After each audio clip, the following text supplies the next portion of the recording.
દરેક નીતિની સામે કાયદાની રીતે ઉભો રહેતો SSK ન્યૂઝ ચેનલ।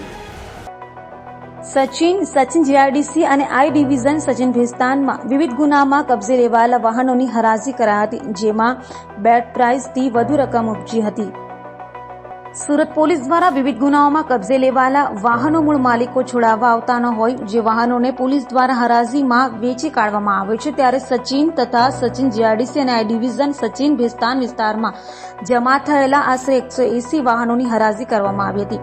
117 જેટલા વેપારીઓ દ્વારા હરાજીમાં ભાગ લેવાયો હતો અને આખરે 180 વાહનોને 14,43,000માં આપવાનું નક્કી કરાયું હતું, તો અપસેટ કિંમતથી 7,45,000 વધુ મળ્યા હોય। હરાજીના ઉપજેલ નાણાં સરકારની ટ્રેઝરીમાં જમા કરાવાયા હતા।